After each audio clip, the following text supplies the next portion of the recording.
Ta parole juge les pensées et les sentiments du cœur. Ta parole affranchit. Ta parole est la lumière. Ta parole rend sage l'ignorant. Nous nous soumettons à toi seul. Nous voulons t'écouter, soit toi seul, Seigneur. Au nom de Jésus-Christ, nous disons Amen. Voilà. Nous sommes en train donc de continuer des sous-thèmes sur les autres signes de la honte. Et précisément, nous sommes en train de voir un type de la honte que nous sommes en train de rappeler. C'est la honte du manque de la connaissance de Dieu. C'est la honte de l'ignorance de Dieu. Et nous sommes en train de rappeler à plusieurs reprises et aussi de plusieurs manières qu'une personne qui n'a pas la connaissance de Dieu, cette personne est dans la honte. Cette personne est sous la malédiction. Cette personne est sous l'opprobre. Parce que Dieu, c'est lui qui a créé quelque chose. Et Dieu a pris tout le temps de se faire connaître. Est-ce qu'on peut acclamer le Seigneur? Dieu a créé les cieux et la terre et toute leur armée pour se faire connaître. Dieu a créé la nature pour se faire connaître. Dieu voulait que les hommes connaissent ou réalisent ou acceptent l'existence de Dieu. Parce que dans la foi, il y a un élément très important dans la foi. La foi, c'est croire aussi que Dieu existe. Alléluia. Et donc, Dieu se manifeste. Dieu utilise tous les moyens possibles pour que la créature, pour que l'humanité, pour que les hommes le connaissent. Mais malheureusement, il y a de ceux qui font des efforts pour ne pas connaître Dieu. Malheureusement. Or, si nous connaissons Dieu, nous sommes heureux. Si nous avons la connaissance de Dieu, excusez-moi, nous sommes heureux. Parce que la connaissance de Dieu nous communique la vie de Dieu. La connaissance de Dieu nous donne de savoir comment on marche avec lui. La connaissance de Dieu nous apprend la voie ou les voies de l'Éternel. C'est très important. Et jusqu'à présent, de nos jours, beaucoup de gens ne connaissent pas Dieu. Même certaines personnes aussi qui fréquentent les églises, qui prient beaucoup, qui quelquefois aussi sont vraiment attachés à une religion, à un endroit donné, mais ils n'ont pas la connaissance de Dieu. Voilà pourquoi le Seigneur est en train de nous en parler pour que chacun regarde dans quel domaine il a des difficultés, il a des problèmes de connaissance de Dieu. Car Dieu va dire par Osée, mon peuple périt parce qu'il lui manque de la connaissance. Tu peux avoir la foi, mais à cette foi-là, il faut ajouter la connaissance de Dieu. Est-ce qu'on peut acclamer le Seigneur? Nous sommes donc en train de voir d'une part les signes de la connaissance de Dieu, les significations de la connaissance de Dieu, et d'autre part aussi le manque de connaissance de Dieu. Et précisément, nous sommes en train de voir les différentes catégories de personnes qui ne connaissent pas Dieu. Le signe qu'une personne ne connaît pas Dieu, c'est ce que nous sommes en train de voir. Et nous sommes partis donc de Jude chapitre 1 verset, je crois 15 à 16, non 17 à 18. Et dans Jude, on nous montre qu'il y a des hommes dans ce monde qui n'ont pas l'Esprit de Dieu. La Bible déclare, hommes n'ayant pas l'Esprit. Donc dans ce monde, il y a des gens qui n'ont pas l'Esprit de Dieu. Ceux-ci ne connaissent pas Dieu. Une personne qui n'a pas l'Esprit de Dieu ne connaît pas Dieu. Alléluia. Et donc, nous prions le Seigneur qu'il nous donne la force d'intercéder pour ceux qui n'ont pas l'Esprit de Dieu.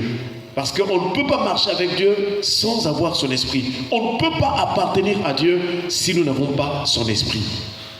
Et la deuxième catégorie de personnes que nous sommes en train de voir, c'est donc des personnes qui ont marché avec Dieu, mais qui aiment s'égarer. C'est des gens qui aiment s'égarer.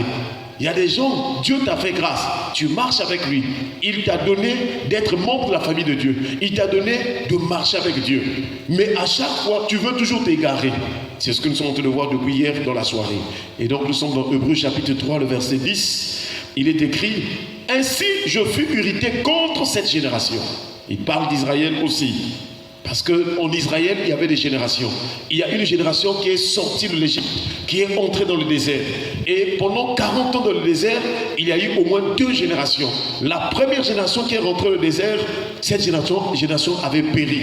Parce que cette génération était en train de vraiment se révolter contre Dieu. Et nous voyons aussi que pendant le désert, il y a une jeune génération qui aussi naquit ou bien qui était née dans le désert. Et cette génération qui était née dans le désert ne connaissait pas l'Éternel. C'est pourquoi Dieu va utiliser Moïse dans le livre de Deutéronome pour reprendre pour ne pas dire expliquer encore la loi, mais pour reprendre encore à parler de la loi. Parce que cette jeune génération n'avait pas vu la puissance de Dieu lors de la sortie de l'Égypte. Alléluia. Donc nous voyons que dans la marche d'Israël, il y a des générations. Nous aussi, en Christ, il y a des générations. Il y a eu des gens qui ont vécu avant nous, qui étaient en Christ, qui sont morts. Nous sommes dans une génération actuelle. Nous sommes chrétiens, mais il y a une influence de perversité, de perversion actuellement. Et beaucoup, malheureusement, sont en train de faire naufrage de la foi. Beaucoup ont bien commencé, mais ils sont en train de mal terminer. Beaucoup ont bien commencé, mais ils sont en train de changer vraiment de voie à cause de la séduction du péché. Voilà pourquoi dans la Bible, les serviteurs de Dieu continuent à rappeler. Ils continuent à rappeler au peuple de Dieu. Ils continuent à rappeler à tous les chrétiens. Attention, nous ne devons pas négliger un si grand salut. Est-ce qu'on peut acclamer le Seigneur? Et donc Dieu exprime son indignation. Dieu dit, aussi je fus irrité contre cette génération. Et je dis, ils ont toujours un cœur qui s'égare. Ils n'ont pas connu mes voies. Voilà ce qui montre que ces gens-là, malgré la grâce de Dieu, que Dieu leur a accordé de marcher avec Dieu, ils n'ont pas connu les voies de Dieu. Parce qu'une personne qui s'égare, c'est une personne qui s'écarte du bon sens. C'est une personne qui s'écarte de la parole de Dieu. C'est une personne qui s'écarte de la voie du Seigneur. C'est une personne qui vit dans le désordre. L'égarement, c'est tout un désordre. Une personne qui s'égare, c'est une personne qui vit dans le désordre. Or, nous savons que Dieu est un Dieu d'ordre. Est-ce qu'on peut acclamer le Seigneur? Et donc, nous avons dit que si nous faisons un enseignement sur l'ordre de Dieu ou l'ordre dans l'église du Seigneur, nous en aurons plusieurs domaines où nous devons être ordonnés ou bien être en ordre avec Dieu. Très important, Dieu est un Dieu d'ordre. Même sur la prière, il faut qu'on soit ordonné. Si par exemple on nous demande d'adorer le Seigneur, nous devons adorer le Seigneur. Mais pour nous l'adoration, si tu donnes d'autres sujets, c'est aussi un désordre. Je vous assure. Le désordre dans la manifestation des dons. Paul dit que lorsqu'on parle en langue, il faut qu'il y ait l'interprétation parce que nous sommes au milieu chrétien, en assemblée de Dieu. Alors tout doit se faire pour l'édification. Dieu rassemble son peuple pour qu'on entende ce que Dieu nous dit. Mais il y a des gens qui parlent en langue sans interprétation. Alors on ne sait pas qu'est-ce qui se passe, qu'est-ce qu'ils sont de dire, qu'est-ce que Dieu dit. Si du moins ils sont en train de parler en langue véritablement. Mais nous devons en savoir qu'est-ce que Dieu nous dit. Donc, dans les églises, le désordre est rentré. Chacun fait ce qu'il veut. C'est comme dans la vie d'Israël au temps de la période ou au temps du livre des juges. Il y a eu près de 450 ans où Israël était en train de sombrer dans le péché. Chacun faisait ce qu'il voulait, frères et sœurs. Mais j'aimerais vous rappeler, Jésus est venu tout restaurer. Il a tout accompli et il nous a ramenés vraiment dans l'ordre établi. Jésus, en principe, est venu pour nous ramener au commencement. Est-ce qu'on peut acclamer le Seigneur? Donc en ce moment nous voyons dans la Bible au moins 3 étapes. La première étape c'est la création, la génération. Dieu commence des bonnes choses. Et la Bible déclare que tout ce que Dieu avait fait, voici tout était très bon. Mais après, il y a eu la chute. Deuxième période de la Bible, la période de la dégénérescence. La période chute. C'est une longue période. Le péché est allé jusqu'au livre des rois, jusqu'à ce qu'Israël est parti en captivité. Le péché était toujours là. Je vous assure, Israël est revenu de la captivité. Toujours, il y a beaucoup de choses qui se passaient en Israël et qui n'intéressaient pas le cœur de Dieu. Et donc la période du péché, c'est une période très longue. Mais Dieu, qui est riche en miséricorde, à cause du grand amour dont il nous a aimés, il est venu par Christ nous restaurer. Alléluia. Parce que nous-mêmes, on ne pouvait pas se sauver. Mais lui, il est venu pour nous sauver du péché, nous délivrer du péché, de ce joug, de cette souillure. Et donc, à partir de ce moment-là, nous devons maintenant marcher vraiment en obéissant à la parole de Dieu, en étant en ordre avec Dieu. Cherchez à être en ordre avec Dieu. Pensez à être en ordre avec Dieu. Regarde ta vie, regarde tes voies. Et regarde là où tu t'es détourné. Regarde là où tu t'es écarté. Prie le Seigneur. Dis Seigneur, je me suis écarté. Je reviens à toi. Est-ce qu'on peut acclamer le Seigneur? Donc Dieu était en colère. Dieu aussi se fâche. Dieu aussi s'irrite. Lorsqu'on s'écarte de la voie du Seigneur, ne pensez pas que Dieu Parce qu'il est amour, tous les jours on doit s'amuser avec les choses de Dieu. Non. Même quand tu viens à l'église, Dieu voit ton cœur. Il voit tes agissements. Il voit comment tu te comprends. Il y a des gens pendant le culte est là, son téléphone sonne, et il prend son téléphone. Ça c'est un désordre. Tu ne respectes pas la présence de Dieu. On dit que quand on vient au culte, il faut s'habiller d'une manière décente. Mais il y a des gens qui viennent toujours avec des habits où on laisse des parties du corps à découvert. C'est un désordre. Comment tu veux que Dieu te bénisse? Comment tu veux avoir la bénédiction de Dieu alors que tu es désordonné? Non, frères et sœurs. Nous devons revenir dans les voies du Seigneur. Alléluia. Donc nous voyons l'égarement, beaucoup de gens s'égarent, beaucoup de gens sont dans les désordres. Et nous voyons ce peuple-là, ils ont un cœur endurci. Dieu dit que ce peuple a un cœur endurci. Ce peuple se révolte. Ce peuple dans le désert a cherché même à tenter Dieu. Or Dieu, on ne peut pas le tenter parce que Dieu connaît toutes choses. Alléluia. Dieu connaît toutes choses. Mais ce peuple voulait tenter Dieu. Est-ce que Dieu pourra nous donner de l'eau?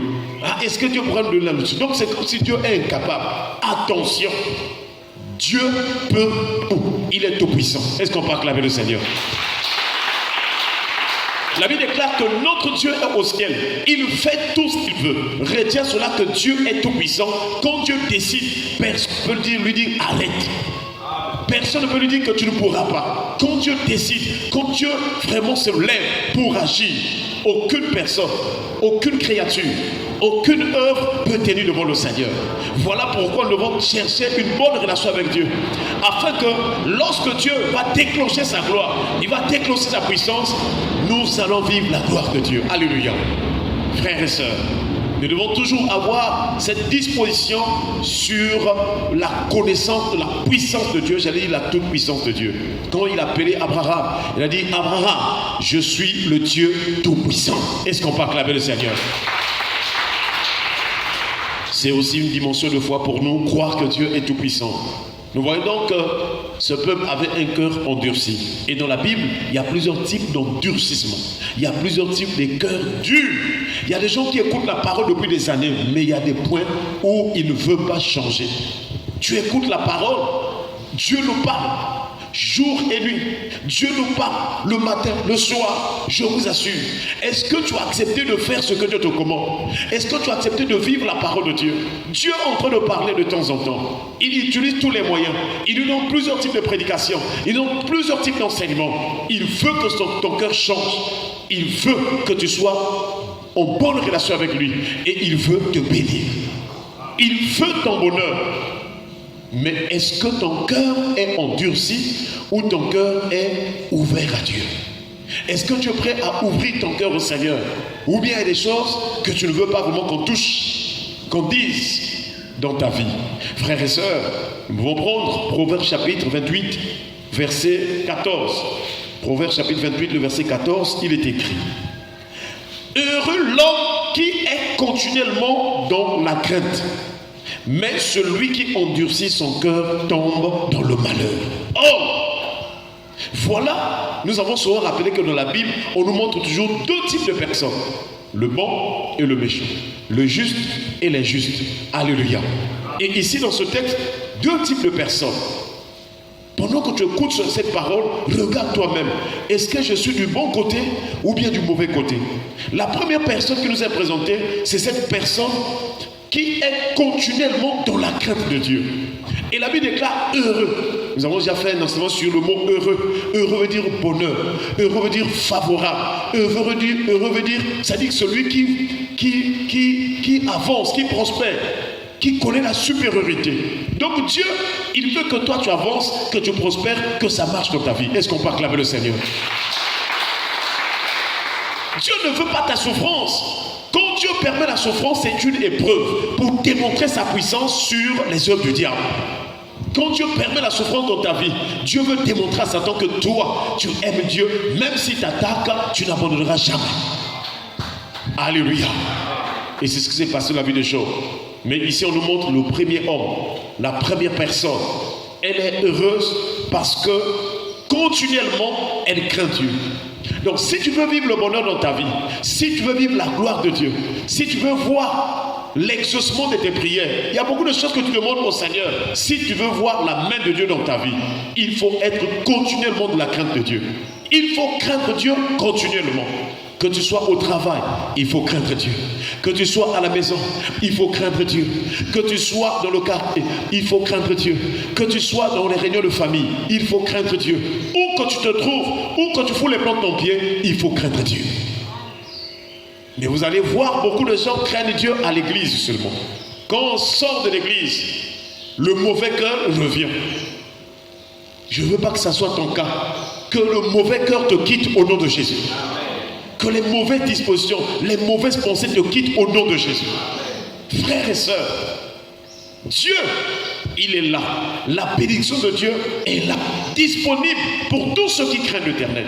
La Bible déclare, craignez l'Éternel, vous ses saints, car rien ne manque à ceux qui le craignent. Est-ce qu'on peut acclamer le Seigneur? Même si dans ce monde il y a la souffrance, même si dans ce monde il y a la famine, si tu as la crainte de Dieu, tu seras béni. Si tu as la crainte de Dieu, la bénédiction sera toujours de ton côté. La faveur de Dieu sera toujours de ton côté, parce que tu crains Dieu. Que signifie craindre Dieu? 1. La crainte de Dieu, c'est la haine du mal. Le signe que tu crains Dieu, tu dois haïr le mauvais, le mal. Tu dois refuser ce qui est mauvais. Tu dois refuser ce qui est impur. Tu dois t'éloigner de ce qui est mauvais. C'est cela la crainte de Dieu. Le signe que tu crains Dieu, tu ne dois plus avoir un cœur qui facilement ou de tout cœur tu fais ce qui est mauvais. Et Dieu est pour toi là. Non. La crainte de Dieu, c'est haïr le mal. La crainte de Dieu, c'est haïr le péché. Tout ce que Dieu appelle péché, toi aussi tu dois l'appeler comment? Péché. Voilà la marche avec Dieu. Parfois, il y a des gens qui disent, oh non, papa, moi je prie beaucoup, je ne comprends pas pourquoi Dieu ne me visite pas. Pourtant, je viens à l'église, je donne mes dîmes. Oh, pose-toi la question, est-ce que je crains Dieu? Est-ce qu'on peut acclamer le Seigneur? Vous savez, les psalmistes, vous savez, les gens qui ont écrit les psaumes, à un certain moment, tellement de problèmes, parfois ils pouvaient rester seuls. Ils parlent à son âme. Il y a des moments où il faut voir ton cœur. Ton esprit doit voir ton cœur, ton esprit doit parler à ton cœur. Bon, est-ce que mon cœur là est bien devant Dieu? Tu peux parler, prier pour ton cœur, pour ton âme. Mon âme ne te soucie pas. Beaucoup de gens aiment le Seigneur seulement dans l'abondance. Quand ça marche, quand il y a l'argent, Dieu est bon. Quand il n'y a rien, Dieu est mauvais. Non! Dieu ne change pas dans sa nature. Dans son essence, il ne change pas. Il est toujours le même. Alléluia. Éternellement, Dieu ne change pas. Et donc, il ne faut pas accuser Dieu. Même Job, quand il était dans sa dure épreuve, Job ne pécha point. Il ne parla ni en bien ni en mal contre l'Éternel. Alléluia. Donc, le signe que tu connais Dieu, c'est la crainte de Dieu. Même si tu es avec tes amis, on te dit, oh non, bon, allons-y prendre quelque chose. La Bible déclare, ne te laisse pas séduire par les pécheurs. Alléluia. Craindre Dieu, c'est toujours réaliser que Dieu est là. Dieu est partout. Même si cet homme-là est en train de me draguer, il veut m'embrasser en cours de route. Dis-lui que moi, je suis chrétien, je ne fais pas ces choses. Alléluia. Attention au péché. Beaucoup de gens jouent avec le péché. Le péché a plusieurs faces. La première face du péché, c'est le désir, le plaisir. Mais derrière cette face-là, il y a la mort. Il y a la maladie. Il y a la malédiction, il y a la souffrance. Il y a les blocages, il y a les difficultés.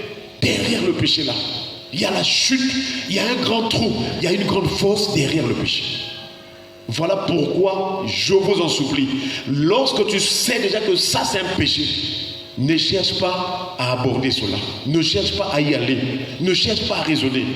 Beaucoup de gens ont pris aussi l'habitude de dire, ah, mais même si je pêche, Dieu va toujours pardonner. Ça, c'est une fausse conception des choses. C'est un piège. C'est une voie du diable. Parce que tu ne connais pas la profondeur de cette tentation. Tu ne connais pas là où ça peut t'emmener. Tu ne connais pas quel est le retard que ça peut te causer. Je vous assure. Tomber dans le péché, c'est grave. Parce que tu ne sais pas comment tu pourras te relever. Tu ne sais pas à quand le relèvement. Mais pour tomber, c'est facile. Facilement. Parce qu'il y a le bleu, tu tombes. Mais pour se relever, ça peut te prendre du temps. Il y a des tentations et des péchés qui peuvent t'emmener. 10 ans après, tu commences à voir un peu clair. 10 ans après. attention au péché. Crains Dieu. Dis à celui qui est à tes côtés, crains Dieu. Une personne qui a la crainte de Dieu, ou la crainte de Dieu, c'est ce que nous sommes en train de voir, tu ne peux pas te moquer de ton prochain, parce que c'est Dieu qui a créé l'homme. Dieu nous a créés tous. Tu ne peux pas te moquer de ton prochain. Tu ne peux pas mépriser ton prochain, excusez-moi, parce que nous tous, nous avons un élément commun, le souffle de Dieu. Est-ce qu'on peut acclamer le Seigneur? Que l'autre soit court, qu'il soit lent, qu'il soit brun, qu'il soit sombre, quel que soit le teint, ce qui nous unit d'abord, ce qui fait que nous tous puissions avoir un élément commun, c'est le souffle. Nous tous, nous respirons du souffle de Dieu. C'est le souffle de Dieu qui nous anime. Pourquoi haïr ton prochain? Pourquoi mépriser ton prochain? Pourquoi s'enorgueillir? Frères et sœurs, je vous assure, toutes ces choses-là, c'est ce que les gens commettent.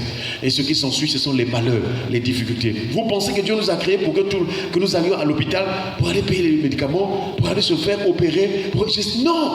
Mais c'est beaucoup de choses qui arrivent par nos erreurs, par notre endurcissement. Et voilà qu'on tombe parfois dans les mailles du diable. Mais sinon, si tu crois en Dieu de tout ton cœur, sauf si Dieu permet une épreuve, tu peux être en bonne santé tous les jours de ta vie. Alléluia.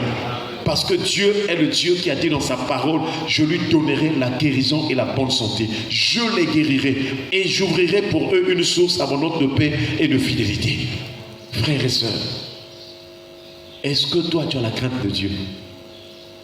La crainte de Dieu. Devant le péché, devant la tentation, on te propose quelque chose que Dieu interdit. Comment tu sens dans ton cœur? Tu es en famille, dans ta famille, vous avez une réunion, on dit que bon, nous allons faire telle chose. Mais cette chose-là, c'est une idolâtrie. Cette voie-là, c'est la voie des féticheurs. Est-ce que tu es prêt à dire non? Voilà. Tu dois leur dire, c'est vrai, je suis membre de la famille, mais moi je ne peux pas aller dans cette voie-là parce que je crains Dieu. Est-ce qu'on peut acclamer le Seigneur? Même s'ils vont beaucoup parler, la Bible déclare, si tu suis leur voie à cause de la peur, la Bible déclare, la crainte des hommes tend un piège. Toi, tu étais pour toi bien avec Dieu. Si tu acceptes la voie des féticheurs là, dès que tu rentres à cause de la famille, c'est un piège. C'est comme je vois beaucoup de gens, lorsqu'il y a une veillée, et puis voilà, une veillée mortuaire, quelqu'un est décédé, alors on dit, tous les membres de la famille, allez, vous allez mettre le mouchinga au bras, ou vous allez mettre quelque chose là en signe de tous les enfants du défunt. Toi aussi tu mets cela. C'est un piège. C'est un culte. Et il y a un culte ici que les gens font quand quelqu'un décède, toutes les femmes et même les hommes, noir, noir, noir, noir. Est-ce que le noir c'est une bonne chose? Non, c'est pas possible. Sois simple. Jésus est venu nous apprendre la simplicité de cœur. Est-ce qu'on peut acclamer le Seigneur? Lorsque tu vas à une veillée, à un enterrement, tu n'es pas obligé de mettre le noir. Porte tes habits normaux. Porte tes vêtements normaux. Parce que tu n'es plus dans la mort. Jésus t'a pris de la mort, il t'a amené dans la vie. Il t'a délivré des ténèbres, il t'a fait rentrer dans la lumière. Comment est-ce que tu vas repartir dans les coutumes des nations? La Bible déclare, n'appelez pas conjuration ce qu'on appelle conjuration. Dès que tu mets les habits noirs là, toi aussi tu rentres dans le culte des morts. Et après cette veillée ou l'enterrement, les problèmes vont commencer à venir dans ta maison. Puisque tu as invité les démons, sois simple, quel que soit l'enterrement, ne t'habille pas en noir. Sois simple, habille-toi de tes habits normaux. Fais un effort d'obéir au Seigneur. Jésus t'a donné la liberté. Mais si tu vas mettre encore la corde au cou toi-même, ça sera compliqué. Tu vas tourner en rond. Tu ne vas pas voir le bonheur. Parce que tu ne veux pas vivre la parole de Dieu. Ne complique pas les choses dans la vie. Sois simple. Alléluia. Donc la première personne, c'est celle qui craint l'Éternel. Et la Bible déclare qu'elle sera heureuse continuellement. Elle sera heureuse. La deuxième personne, mais celui qui endurcit son cœur tombe dans le malheur. Voilà. Deuxième personne, c'est une personne qui s'endurcit. Même quand Dieu dit que ne faites pas telle chose. Là, je vous ai parlé des habits noirs que les gens portent dans les veillées. Mais s'il y a un enterrement là, toi tu prends noir quand tu vas encore mettre. Ça veut dire que tu es endurci. Tu as un cœur dur. Tu ne veux pas obéir à ce que Dieu t'a dit. Ce qui va s'ensuivre, tu tomberas dans le malheur. Le malheur signifie beaucoup de choses. Parfois tu as trouvé un homme qui vous devait t'épouser. Mais comme tu as un cœur endurci, l'homme là va venir, il va se coucher avec toi, il est parti. C'est le malheur. Le bonheur, c'est trouver un homme qui va t'honorer. Le mariage, c'est un honneur. Ne sois pas mécontent, non. Moi, tu as combien d'enfants? J'ai 5 enfants. Avec mon premier mari, là, j'avais eu 2 enfants. Et celui-là avait 3. Après, donc tu penses que c'est le bon. Mais c'est le malheur. Dieu ne t'a pas créé pour avoir des enfants comme ça. Et encore, même si tu as un seul mari, mais est-ce qu'il t'a honoré? Comment? Quelle est ta situation matrimoniale ou je ne sais pas, situation maritale ou le mariage? Comment?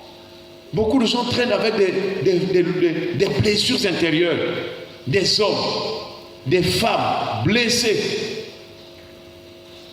Relation, séparation, relation, séparation, relation, séparation. Non, chers frères et sœurs, nous devons chercher à honorer Dieu et Dieu aussi va nous honorer. Parce que Dieu honore celui qui l'honore. Est-ce qu'on peut acclamer le Seigneur? Nous disons toutes ces choses pour que nous puissions comprendre que la faute n'est pas à Dieu. Le problème, ce n'est pas Dieu, c'est notre cœur. N'oublie jamais que tous les problèmes qui t'arrivent, c'est ton cœur.